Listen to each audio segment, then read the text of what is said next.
Shavua Tov.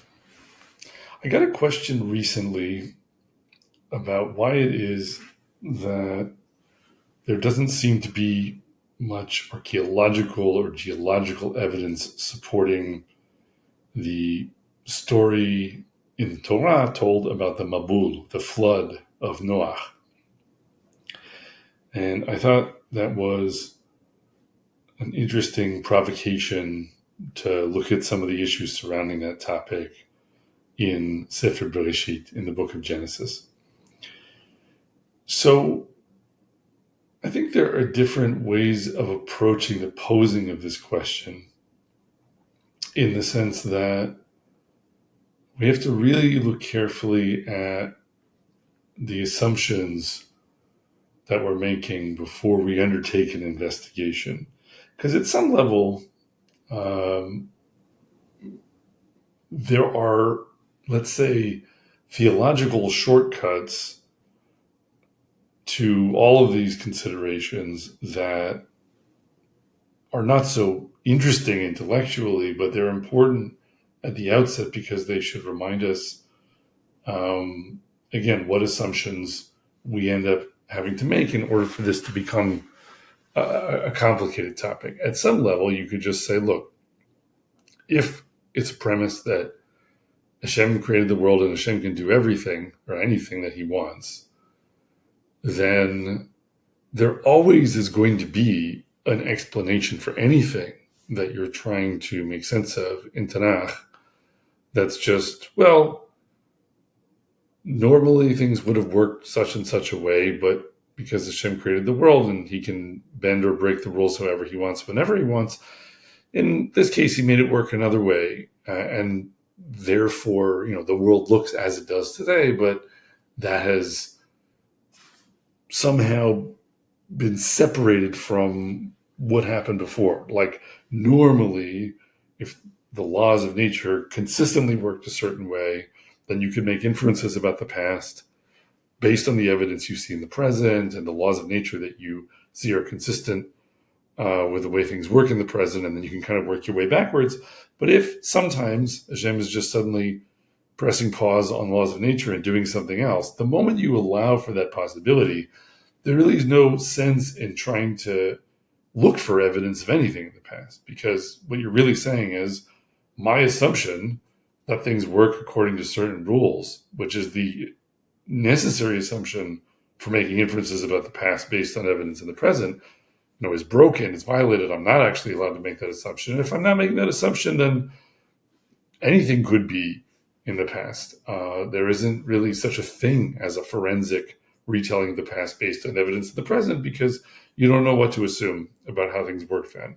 And so the simplest and most superficial answer to the question, which I think is part of the way the Torah is talking to us, is just to say, look, if you want to know about the past based on what you see in the present, then you're going to have to assume something about how the world works. But one of the things you're meant to learn from the Torah is that the world works however Hashem wants it to work all the time.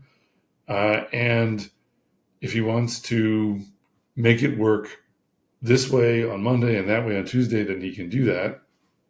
And the moment you accept that premise, then you're also sort of saying, okay, there's no real point in my saying I can know with certainty what the past is based on what I see in the present, because I don't really know what HaKadosh Baruch Hu has been up to. And so maybe, part and parcel to that, I should be just saying, what does Hashem want to teach me by telling me about the past in the way that he does in the Torah? And leave it at that. And then I can go off and say, but, there's this other game I can play where I can make these other assumptions, these forensic assumptions that scientists make. And yes, I get a different story about the past, but so what? Why would I expect that story to agree with the Torah when it's based on different premises, right? So that is a fine way of putting the issue to bed rapidly. But I think that, as with everything, the Torah has multiple layers in what it is trying to show us. And so I don't think we can leave it at that, because we know that the Torah is, in a sense, aware of the fact that it is talking to us about the past in ways that maybe seem kind of implausible. And that's maybe not as obvious because I think we think of modern science and its ability to develop forensic or archaeological or paleontological accounts of the past as being relatively new. But let's be frank, you look in Sefer Bereshit, you have people living more than 900 years, and people at the same time, are roughly in, the quote unquote real world going to live maximum 120 years. The interesting thing is that is pretty consistent with what we see even in the present day. We don't have people living 150 years in the present day. We have some extremely old people maybe making it to around 120 and not much more. And interestingly, that number does appear in the Torah. There's this point where the Torah kind of gives a nod to the fact that it's aware of the usual biological limitations on human age. But then it goes and it also tells you that this person lived 900 and something years and this person lived 777 years, etc. And you should take that as a matter of course. And obviously one way of reading is just to say, oh, well, the Torah said it, and my job is to read the Torah and believe what it says. So if it says that, then that must be what's true. And then now I have to deal with, well, how do I find evidence that it is true, even though it seems really implausible. But another way of reading is to say the Torah is tweaking you on the nose and saying it's calling attention to the fact that it's speaking to you in a kind of tall tale language. Like it's deliberately saying things to you that will fly in the face of what seems to you to be consistent with your natural reality. And it's doing that in order to provoke you to ask, well, how would I really know what happened in the past? And how sure am I that things always worked the same way? And that really goes all the way back to the very beginning, right? The beginning of Sefer Bereshit is the book of Genesis is talking about the creation of the world. And both the order of time and the duration of time seems all scrambled, right? First of all, because plants are created before the sun and the moon, which is strange because you need sunlight for plants to grow, but plants are day 3, the sun is day 4. Second of all, it seems like 6 days is a rather short period of time in which to make all the plants that produce fruit and seed, since plants take more time than that to grow, usually. And so something is topsy-turvy here in the sense that we're being given a description of the world coming into being, and the Torah is kind of saying to you, look, if you're going to ask how the beginning of the world sounds from the perspective of HaKadosh Baruch Hu, so to speak, if you're going to include Hashem in the story, then it's going to sound weird. It's going to be scrambled. The order of time is going to be messed up. The duration of time is going to be stretched out because you can't really include Hashem in the story and at the same time fit him as an actor and a character in the story and have the story sound like it conforms to the normal dimensions of your everyday reality, right? That somehow shining a spotlight on HaKadosh Baruch Hu's role in things has a correlative, distortive effect where the rest of the picture has kind of a funhouse mirror warpedness to it in order to accommodate the emphasis of HaKadosh Baruch Hu's role and presence in the way that you're talking about what happens. That is a basic message, I think, that you get from the first thing that the Torah tells you when it's talking about Maaseh Bereshit and the 7 days of creation. And if you take it in those terms, then you start to say, oh, well, so in that case, I could be asking all sorts of other questions about what the Torah is talking about in these genealogies of Sefer Bereshit when it's giving me all of these numbers of years that people lived, So Noah was something like 600 years old when he goes into the Teva, into the ark, or Adam Harishon, the first person, lives to be over 900 years old. Lemech lives to 777 years. And it all just, you could read it and say, oh, yeah, it's each one of those years is Earth going around the sun 365.25 days. This is a chronometric statement that's being made by the text, but that is reading a lot of how we talk about time in the present day in the highly scientized modern era into what's there in the text.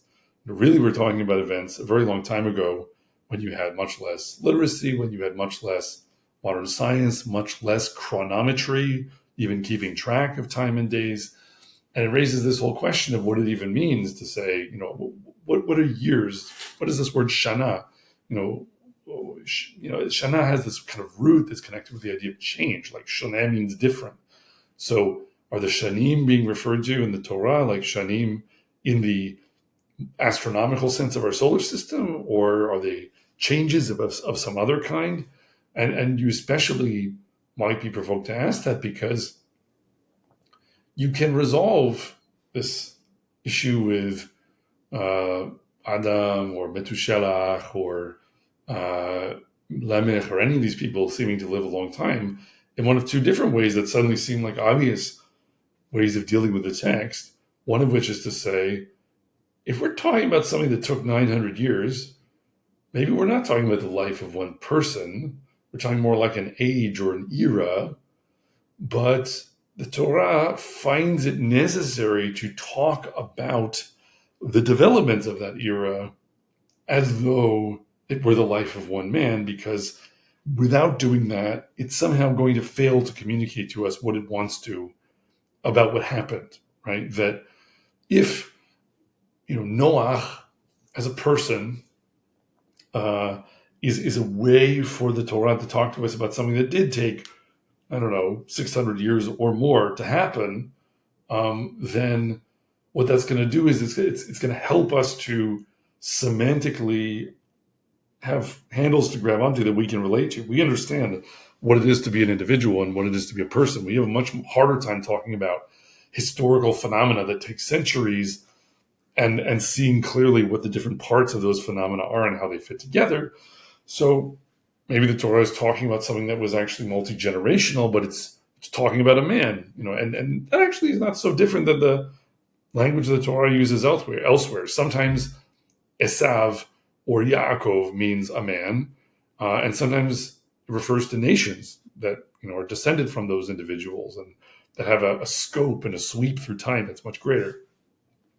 At the same time, you can go in the other direction. You could say, if I know that a normal person lives at most 120 years, and I know the Torah knows that because it even refers to that, both in the beginning in Genesis, where Hashem sets a limit on how long people live, and it's 120 years, and also later when Moshe Rabbeinu dies, and it's exactly 120 years. But if I know the Torah knows that, then when the Torah says someone lives 777 years, then it must be talking about something other than the chronometric duration of time measured in Earth orbiting the sun, 365.25 days.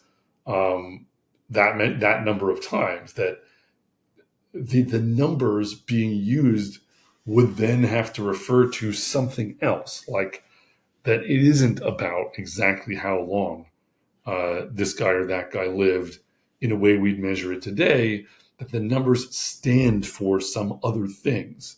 And they can't communicate what they need to communicate, what the Torah wants them to communicate, unless they appear as numbers other than what you would have measured on a clock or on a calendar.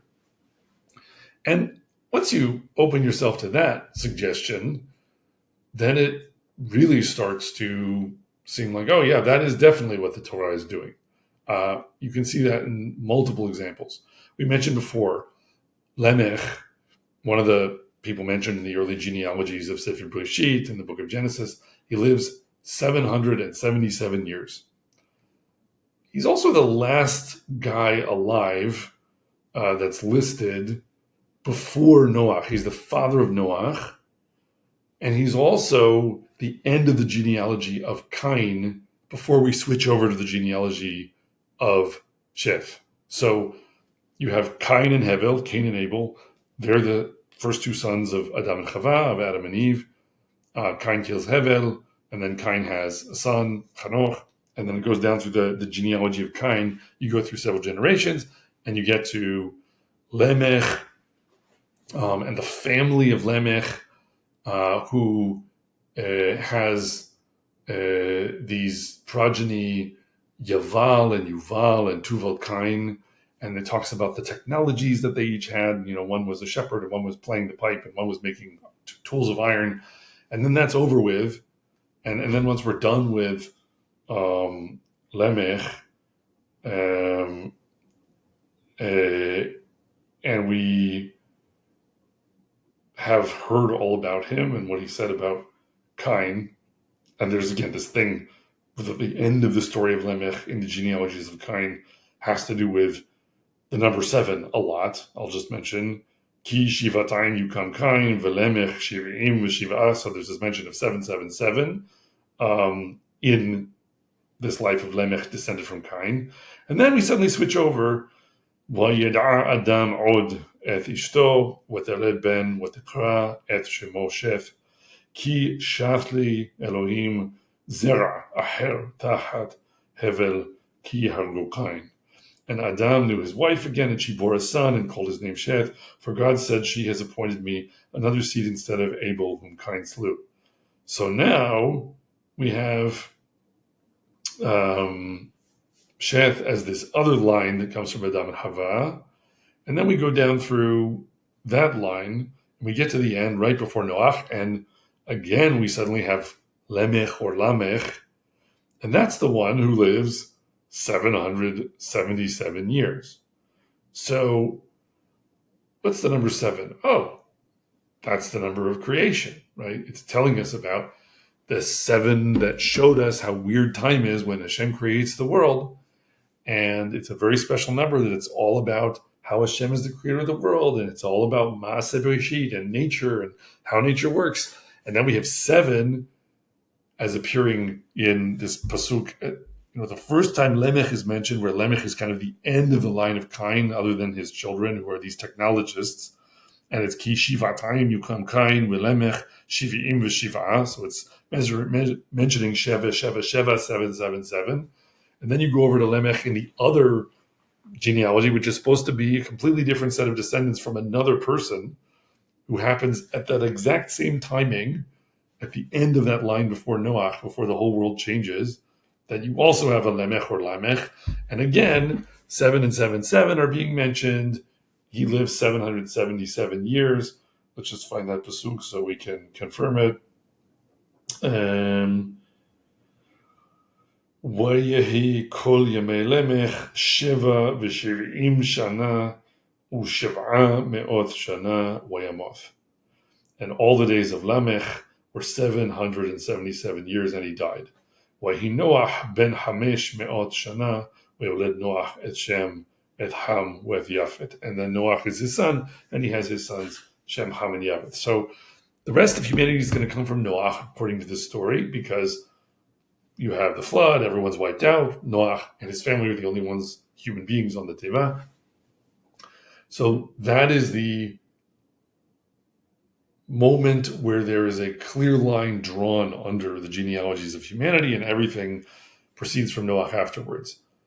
And we just got told 2 different genealogies that seem to be from different people that both converge on the idea of Lemech or Lamech, that both associate with 777, each in their way. And this may be why Chazal, the sages, tell us that Noach was married to Naamah. Why is that indicative of something? Noach comes from the line of Sheth. So he's descended from the Lamech, who dies after 777 years. Naamah is one of the daughters of the first Lamech, the one who's descended from Cain. So you have these sons of Lamech who are mentioned, but then it says, "Wutzila gam hi yalda et Tuval Cain lotesh kol horesh nehoshet uvarzel, u'achot Tuval Kain Naama. And Tzila, she bore Tuval Kain, forger of every sharp instrument in bronze and iron, and the sister of Tuval Kain was Naama. So when it's the case that Chazal say, oh yeah, and Naama married Noach, they're not just giving us trivia and saying, oh, wouldn't you like to know, the sort of gossip page of the super ancient human world. They're saying there's some sense in which this is really one set of events that's being talked about. Notice that that's actually the case. Notice that there are two lamech here, that they're parallel, and they're converging on the same point, because it's also the case that Noach is the technologist, right? So in one case, you have a lamech and his descendants are Yuval and Yaval and Tuval Kain, and they're technologists. It's talking about sort of humanity's ability to build and create. And then you go over to Noach and he builds an ark, right? He's also taking care of animals like the shepherd or Yuval, I guess, maybe Yuval, I forget which. And he's also a craftsman like Tuval Kain, except he's making a boat. So you have this idea of technology coming from Lamech or Lemech, and also 777. And so Chazal look at that and they say, look, this is talking about one thing, one progression of phenomena through human development that converges on this moment of Noach. And we see it through different lenses. We're telling the story different ways. But the way we show that, put the trail of breadcrumbs there for you to figure it out, is saying, oh yeah, Noach was married to Nama. So fine.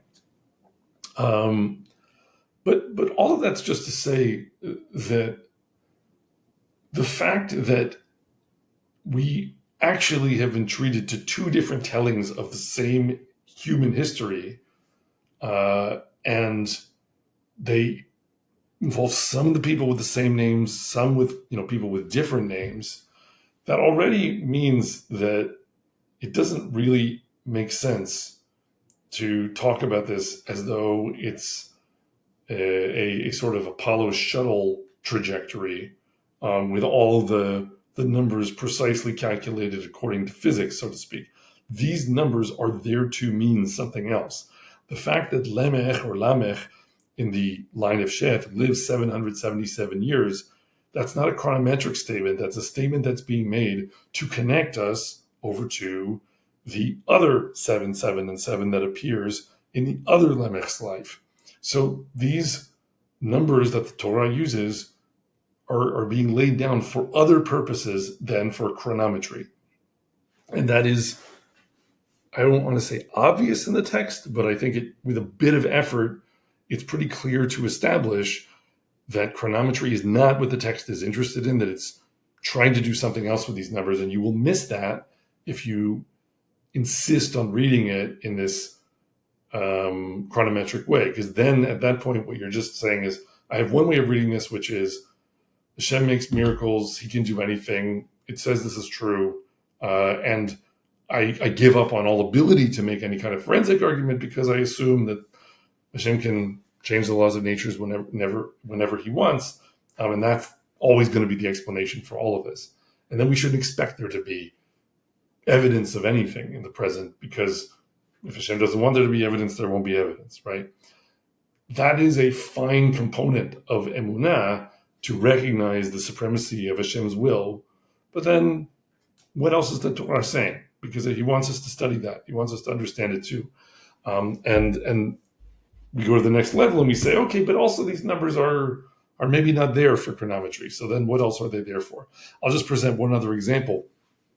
So in the other name, or one at least of the other names that appears on both sides of the genealogies of Cain and Sheth, is Hanoch. Okay, so Hanoch is the son of Cain, and Cain founds the first city, which he names Hanoch, and he also names his son Hanoch.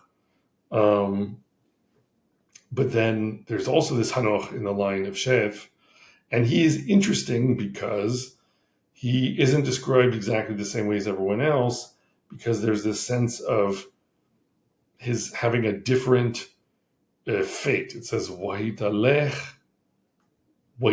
halech Hanoch et Elohim אחרי הולידו את מתושלח 300 שנה ויולד בנים ובנות. ויהי כל ימי חנוך 65 שנה ו300 שנה. ויתהלך חנוך את אלוהים ואיננו כי לקח אותו אלוהים.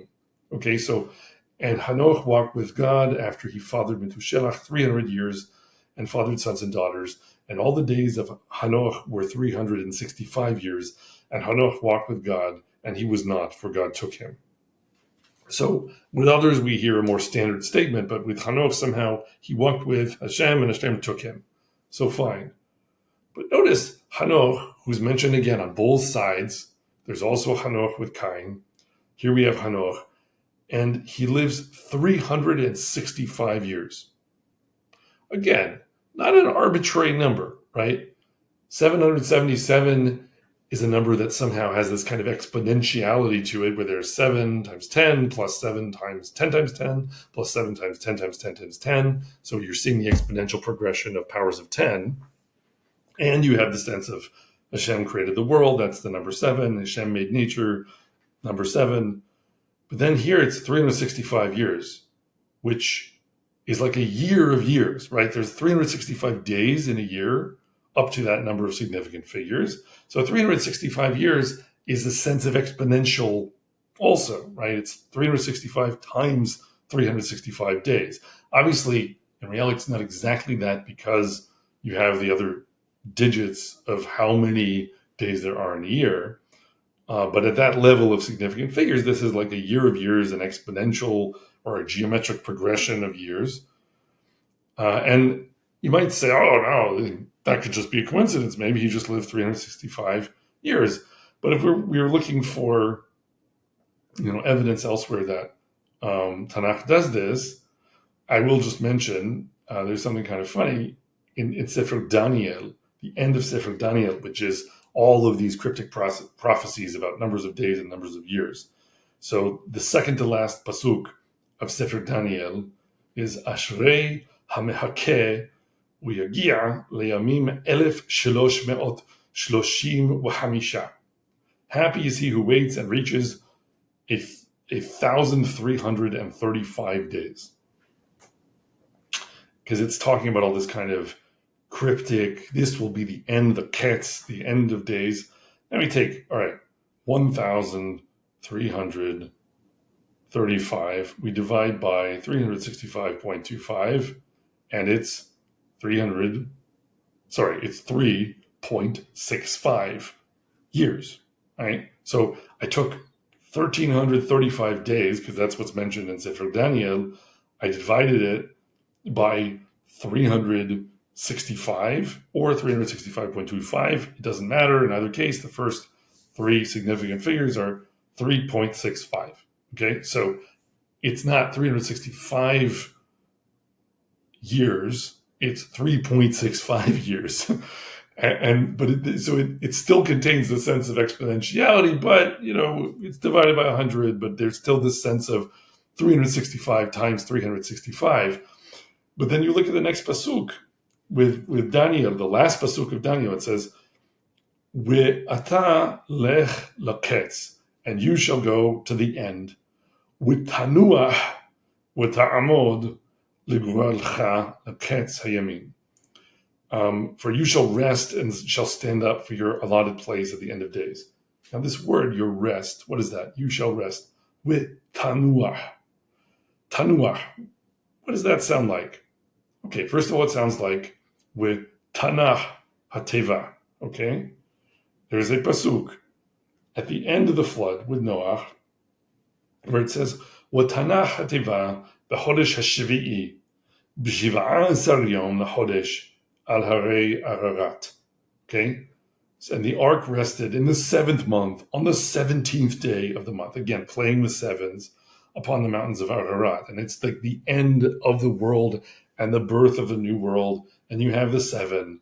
But Tanach, that word from the verb of to rest, which is Noach, which is also the name of Noach, which you see more clearly in Daniel because it says Tanuach, you will rest. And so it really contains all the components of Noach there. that is coming right after we have the 365 day year being divided, or rather the 3.65 years being made out of the 1335 days.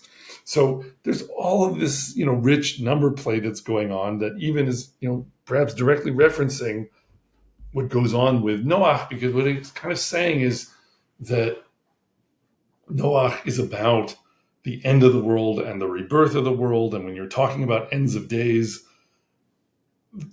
our whole ability to measure time on the other side of cataclysms in which everyone's ability to keep records is wiped out doesn't even mean anything. There's an epistemological problem, in a sense, with what it means to try to see into the past when there's, no unbroken chain of tradition. And Noah exactly represents that. And so you have both this mathematical play with 365 times 365 and the mention of Noah and the idea of Chetz, the end of days, which is the same root when Noah wakes up from his slumber, like Katz, it's, all of these references, they bring in Noah and they bring in playing with time, playing with numbers. The Torah is not giving you chronometry. It is trying to lift your eyes to understand other things about how these different concepts become related. And so, in a sense, a short answer to any question about geological evidence or archaeological evidence for the Mabul, for the flood of Noah, is simply that it's not even clear what would constitute such evidence, because the Torah is not making a claim that could be falsified in those terms. We don't even know the duration of the thing that's being claimed. We are being told all of these claims about time that are deliberately not chronometrically accurate, that are there as messages to call your attention to other things, which has to provoke you to ask, what other parts of this are there to call my attention to something or to explain something to me in a way I can understand, that is maybe, in a sense, submerging or concealing some other account that I might have generated if I had put a camera on the wall through the whole set of events, right? The Torah's goal is not to give us a blow-by-blow account, second by second, of everything that happened over a period of time. If we had that much data, we wouldn't even necessarily understand what it all meant, even if it could be provided for us. The Torah is trying to give us something we can understand about what it means, and so it speaks in this way that stretches time and compresses time, and that maybe talks about whole eras or ages, but speaks of them as though they're people, or that maybe talks about the life of a person as though it went through so many changes that it was as though it lasted for hundreds of years, but maybe that's really because of, a different kind of set of developments that could happen in the life of a special person. You just don't know. Or at least you could say those are different meanings that you're meant to get out of the text, and they won't all be there if the text just tries to give you a let's say, verbose and banal description of every detail that a camera would see sitting on the wall over the course of 1,000 or a million years, with everything happening in between. One last thing I'll say on that score is that, so you still could now say, well, but it talks about water and it talks about mass extinction, and maybe even if you don't have chronometry, you still could ask the question, well, has something like that happened at some point? And if it were the case that there was all this human civilization or something, and then almost all people were wiped out, and they were wiped out because the entire world were covered with water, wouldn't we be able to figure out whether or not, from the fossil record or from the archaeological record, that there was a global flood after the advent of some kind of human civilization? And I think there you have to again break it out into different cases of what it might be referring to. Meaning that first of all, when the Torah refers to the whole world, is it referring to the spherical planet Earth? And that is its concept. When it uses those terms, and you could say, well, what does it matter? It talks about the mountains being covered by water. But the interesting thing is that if you just give the Torah a little bit more flexibility, it's funny how much this remains consistent with things that people do think, right? That maybe there was a point a very long time ago when Earth was covered by water, right? Where it was still sorting out where there was going to be dry land as volcanic and tectonic activity and changes in the atmosphere and everything else, we're equilibrating. It's very hard to know exactly what things were like, however many billion years ago, if you want to think in those terms. But that possibility, if it's allowed to be the case, that we are widening the chronometric field of view, we start to see that the narrative is bringing in different things to the story that are even there in the present day for human beings to kind of experience from their everyday perspective. You can go for a walk in a mountain and maybe find a fossil, and you look at, inside a rock and find a fossil of a seashell in a rock that's, up in a mountain somewhere, right? There are things like that can happen because of how geology works. And when that happens, what kind of contemplation does that provoke in a human being, right? That part of the human condition, the sense that there's a primordial beginning that is very far and distant in the past, and where the whole world must have somehow been overturned in order for it to be the case that you can find a sea creature inside a rock up on a mountain that's seemingly nowhere near an ocean, right? If that can happen, then something was different way back when. And that profound contemplation of the human condition is part of what we're getting from the Torah, with what we're being shown with Noah. But that doesn't necessarily mean it's a claim that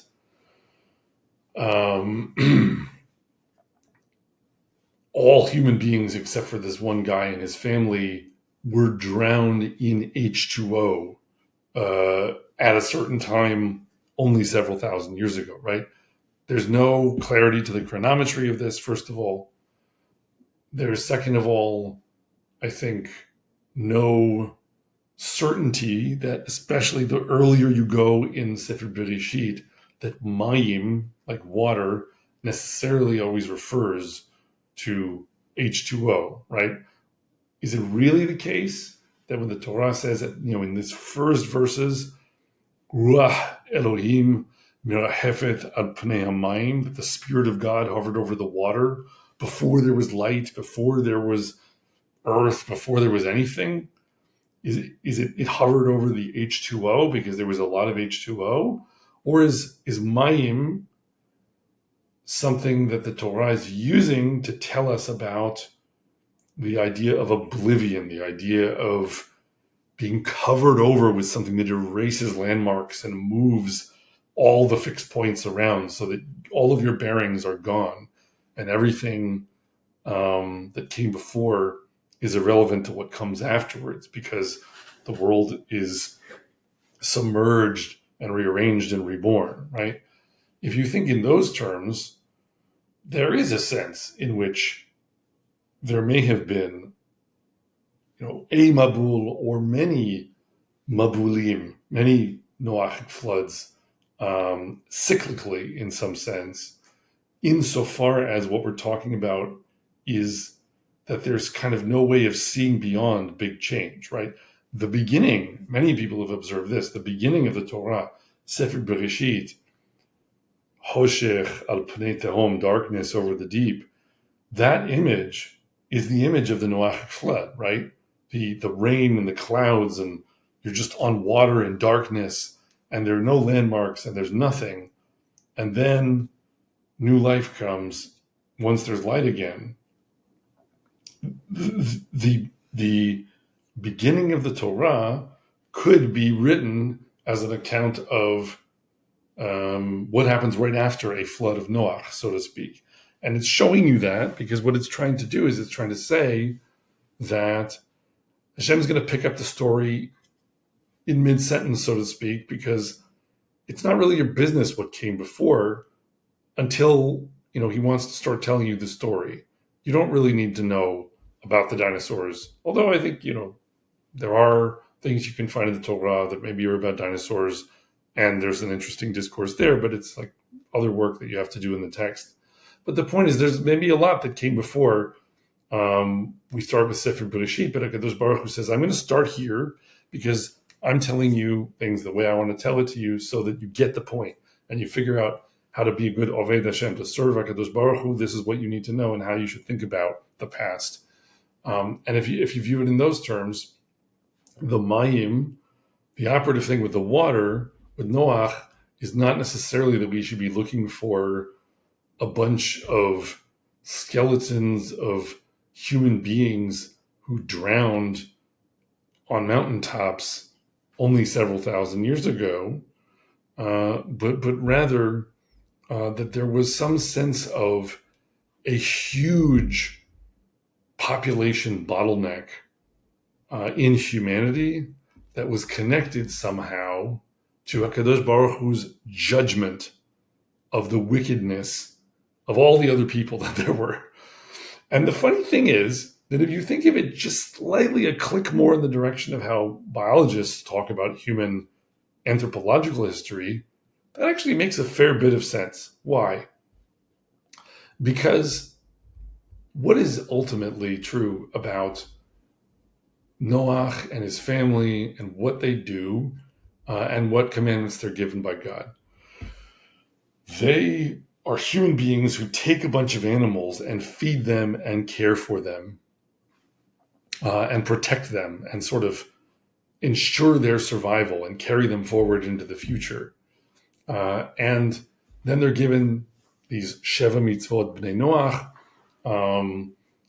That's, the 7 commandments given to humanity at the time of Noach. That's a rabbinic concept from the Talmud. But one of those mitzvot, is referred to in the Torah itself.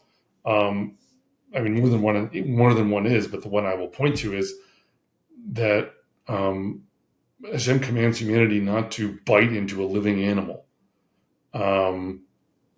That's called Ever Min HaChai. You're not supposed to bite into a living animal. And it seems sort of arbitrary. Oh, okay, so it's like the one kosher rule for humankind according to the Torah. But what is that really saying? It's saying don't be a predatory hunter animal, right? Like a lion bites into a living prey and bites off his leg and eats it or something like that. So to say don't do that is to say act like a human being. Stop being a predatory hunter that's just really smart. And that may be a tendency we would have from some kind of earlier layer of our biological development, right? At a certain point, we were, perhaps, according to that view, just really smart hunters that were good at killing and eating whatever they wanted because they got really smart. And in a world like that, everyone's wicked, right? Because if you're just like a super smart predator who gets to eat what he wants and everyone goes around doing that to each other, as far as HaKadosh Baruch Hu is concerned, there's no point in humanity existing if all you're going to do is eat each other, so to speak, or, eat what you want, fill your belly and be, a ferocious predator who's super smart. What's the point of humanity existing? Noach and his family are not biting off the limbs of living animals. What are they doing? They're taking care of animals. They're protecting them. They're feeding them. And what other animal does that? What other animal will take other species of animals and provide for their well-being, right? That's a very human characteristic. You don't see eagles providing for the well-being of bears, or bears providing for the well-being of fish, or fish providing for the well-being of other fish. Obviously, you have ecological commensalism and other kinds of cooperative things that happen, but that's not the same thing as consciously saying, I'm going to figure out how to care for this other species of animal by observing it and figuring out what it needs and then providing for it. That is a uniquely human characteristic. And that is the kind of human being that HaKadosh Baruch Hu wants the rest of humanity to be descended from. So, interestingly, you could have told some kind of anthropological story where you say, oh, well, there probably was some earlier period where we were basically like omnivorous, super smart apes that ran around killing everything they could because they got really smart, hunting Titanotherium to extinction, etc. But why did people like that die out? Because really, certain kinds of social cooperation are selectively favored because people can't accomplish very much if they just run around biting into living animals. They accomplish much more if they actually are somewhat altruistic and somewhat cooperative and more civilized. And then those people actually end up, winning wars and dominating the future. You could tell a kind of pseudoscientific story of how humankind becomes what we now regard as more civilized and more ethical. But HaKadosh Baruch Hu doesn't want you to talk about that as a natural process in scientific terms. He wants you to look at it and say, this was the judgment of the creator of the world. The judgment of the creator of the world is that natural selection gets rid of people who just want to eat each other and just want to be lions. And it replaces them with people who have the spark of morality and the spark of civilization, the spark of awareness of the divine in them. And that's Noah and his family. So you could look at that and you could just say, okay, that's a bioanthropological natural selection kind of thing, selection at the level of culture, selection at the level of groups and group behavior. So maybe partly genetic, maybe partly about, transmissible culture and civilization. But in any case, it leads in the direction of cooperation and altruism and all of these things. But HaKadosh Baruch Hu says, no, that's not how I want you to tell the story. The way I want you to tell the story is that I, the creator of the world, made the world to work this way, which is, if you are people who just run around stabbing and eating and raping each other, then given enough time, you will be wiped off the face of the earth. And that is an expression of my judgment of you and how the world is worth nothing if that's all that there is. Why is the world worth something? Why is it that there are even animals in the world? There shouldn't even be animals in the world, according to HaKadosh Baruch Hu, except, like animals, fish should never even have crawled onto land, except so that there eventually could be people who would be capable of being the zookeeper, of caring for others that are different from them, and of being the one who brings offerings to God, like Noah does, and of being the one who is capable of righteousness and capable of restraining himself from acting like an animal predator. So this ends up being about the kind of account of the past that HaKadosh Baruch Hu wants us to give, right? The same way with Sodom and Gomorrah, right? That Lot's wife is told not to look back at Sodom. In other words, don't try to give a forensic account of the past. Well, why did Sodom fail? Sodom failed because God disapproved of Sodom, because Sodom was a totally wicked civilization. And so given enough time, God's wrath is expressed. And whether it's fiery meteors or whether it's Babylonians come to give payback and who are throwing, fiery objects over the walls into the city, it doesn't matter. You shouldn't try to actually explain what it was, physically that destroyed the city of Sodom. You should say Sodom was destroyed for its wickedness.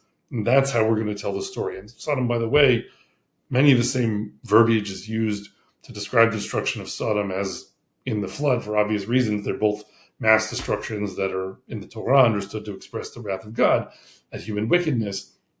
And so it becomes a microcosm more generally of the flood phenomenon. So I think the point is, in order to tell the account of the past in the way that he wants, that Hashem wants, to communicate to people, to emphasize his role and his judgment, he's going to tell it a certain way.